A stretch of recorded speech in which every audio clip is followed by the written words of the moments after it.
Hi everybody, welcome to another exciting episode of 16 Bitchum. Hope you guys are gonna love the new format. It's not quite there yet. I know. We're not out of the woods yet, Dunny. I've been sick. I was sick for like a week and a half. I had one of my tonsils was enlarged. Angina, bacterial infection, and I was really sick. So I did went out and pick up some stuff because I didn't have a fever. I had like a muscle ache, but not a fever. So I was like, I'm not sick. But in the end, it seemed I was definitely sick.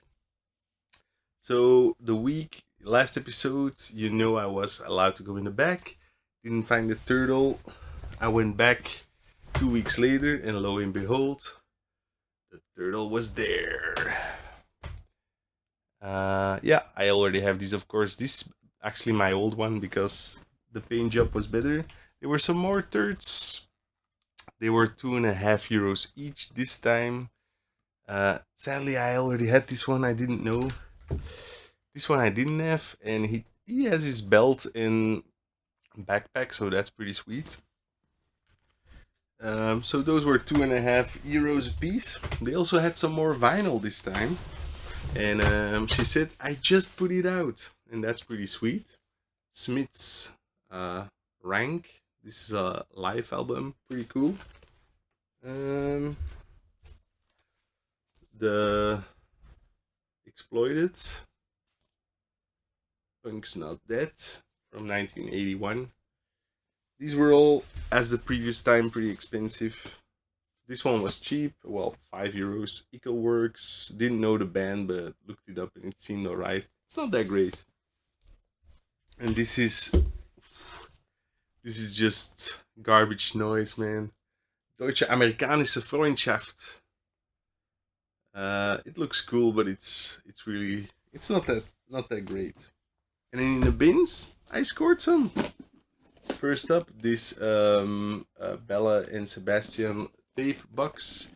I love these for storing my Game Boy cards or SNES cards, NES cards and such. Not NES, Famicom, Mega Drive cards, and Game Boy cards. I like this kind of carrying cases. Not Disney is not my favorite theme, but it's pretty pristine and minty. And I also found this Stegosaurus from the Dino Riders line in a pretty okay shape. I'm gonna sit closer to the camera. Uh, this one is my old one. I already had it. Mine didn't have the tail. The new one is already on the shelf and does has the tail. This is actually going to a viewer of the channel. And then last Wednesday, I had to, because my parents are on holiday, so I have to water their plants. And I picked up this pretty sweet Shogun action vehicles, I believe is the name. It's pretty bust up because here should be a pole, and here's like an antenna broken off. There should be missiles in here, but all in all, it looks pretty cool for 2.5 euros. So Shogun Warriors, as you know, is actually just Japanese toy lines that were re-released in the West by Mattel. And then today in the bins, I found this sucker. I want to give it to my trading buddy, but he was not interested. These are the 1991 GI Joe, like splash gun lines. Pretty cool. It's actually in pretty good shape. Of course, the glass top is missing, and that's always a hard find to find, of course. Let me see anything else toys wise. Oh no, for my X68000, I need some parts, and I went to a store which I know they have a lot of like old PC gear and parts, but they tossed it all out. However, in between the videotapes, I did score two tapes: Darkwing Duck and Gummy Bears. As you know, I have a second channel called uh, Schildpadden Turtles in Dutch Sauce in Hollandaise Saus, where I put VHS's that were only available in Dutch. because it's quite impossible to find Dutch versions of children's shows back in the day. I only tend to find them on VHS, not even on DVD most of the time. Okay, so up next, I did score a stack of modern video games. To be honest, most of these are gonna be for resale or eventual resale.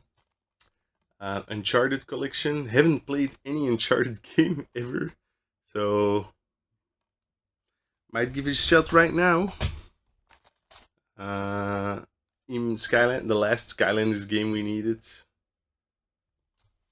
My son stopped liking Skylanders, so now we're back to playing Untitled Goose Game. I'm so bored with that game. It's always the same thing. It's a good game, but I've played it like 10 times. These are all for resale. Mortal Kombat Complete Edition. It's like a €15 games. Max Payne, €20 game. Shadow, €20 game. This one's pretty sweet. Grand Theft Auto Complete double pack. And Vice City is even still sealed. I don't know if you can see that. And then this one, I didn't know it. I thought it would be worth more, but it's worthless. But I swapped out at the case for another game, so this one will probably be a freebie. And K1 World GP, €15. The Red Star, €15. And this one is a bit more expensive normally, but it's in bad shape, so €10 probably. Dead by Degrees.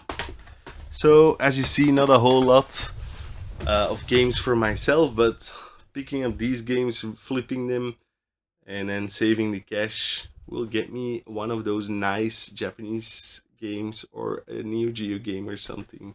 So that's how we afford all the nice things that we have. By the way, I sold some DS's because I had a lot of doubles over the years. I sold a couple of my DS's. Holy shit, those went fast. And like even DS's in bad shape, like with the screen scratched, I just put on €20 and it was gone within seconds. Like not even hours, really minutes that people bought them. One thing was super sad. This guy came over today and he bought a blue DS from me, the original model, and it was boxed, but there was no inlay. And he like took it out of the box to check it, and he tosses it back into the box, and the box opens on the bottom.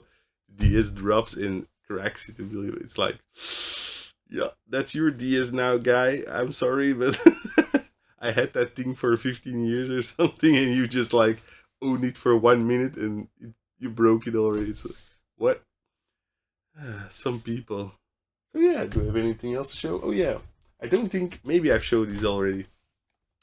This is a retro game, Alien Abduction. Yeah, I've shown these already. I'm pretty sure. It's a sequel to Hero by the same author, John Van Ryzin. I don't know how you pronounce that. Ryzin. But in any case, pretty cool. You can buy those online. It's €60, but with shipping and taxes and all that's jazz, it becomes quite expensive. It's the last day of antibiotics, so I'm back on the vino. So, oh shit, snap. Let me try something here, guys. My modern studio.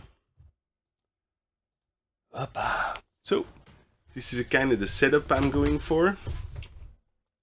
That's my regular PVM. That's like the monitor to the Sharp 68,000. I want to, of course, have a Tate monitor there. I cannot live my life without a classic Macintosh. It's just one of the first systems I have. I don't touch it. I upgraded this thing to the max, installed like an SD card, and now I don't touch it. Here's my Super ACAN, which is, I'm hoping to do a video about that. My Victrix, also one of the badass systems of all time. So it might not show it today, but I'm really cleaning up in here. I put in the screen. It's a 4K screen. My two camera lamps are on there, of course. Behind it is a OCCS OSSC. So actually don't need CRT monitors anymore. I can actually hook up anything to the OSSC, but I actually still prefer to hook things up to my nice CRT monitors here. It's just better. But I know I like to have that option for future proofness, and also when I am like want to play a game that's on like a system or watch a movie, I can upscale through that. So that's pretty nice. So yeah, those are my stinky feet. So yeah, I'm really enjoying my game room again. It's like my children are a little bit older, so I can get back in here like an hour, 2 hours every evening, uh, do some stuff.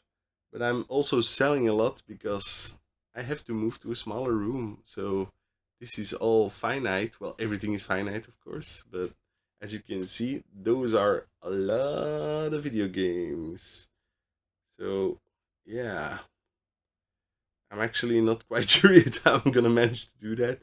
Of course, she's only 1 years old at the moment, so it will only be in yeah, like 2 or 3 years. But I have a lot of stuff that needs to get on out of here. So yeah, hope you guys enjoyed. Um, Next time, I'm hopeful we will be able to like do the new show I try to, because I have a lot of games I bought from Japan, and I have been piling them up, not even showing you guys. And that's a bit the idea that I do. The new show is like pick up and play, show the game, and then play the game. Will it be good? I don't know, but that's why I wanted this studio, so that I could have like a more um, relaxed environment. The things I still want to do is have. By the way, I'll show you my keyboard. It's like a really old Cherry MX keyboard. I still need to get a cool mouse because this is just a Logitech laser mice. This is actually a funny story. Um, when I was still working in a toy shop, somebody stole this mouse and forgot it in our store. So yeah, that's like 20 years ago already. So it's pretty old already. But I was gonna hook up that CDI trackball. That's actually the PC version, but basically it kind of sucks as a mouse, so I'm not gonna do that. I have my little arcade stick hooked up to my PC. Here, by the way, is my gaming PC. As you guys know or not know, I during COVID I mined some bitcoins, and these are actually the leftover parts. I sold most of it. So yeah, I want to get this game room like perfectly in order, up and running, and then I'm gonna abandon it. And then this will become my daughter's room. Whoop. So yeah, I'm currently using OBS. I guess everybody's is using that these days. But I also have like a launch pad, so I want to have multiple cameras installed, so I can simply switch like boop boop boop. That's the big idea here. So yeah, hopefully that'll work out. I'm not sure yet. We'll see. Hope you guys enjoyed, and catch you guys next episode. Next episode.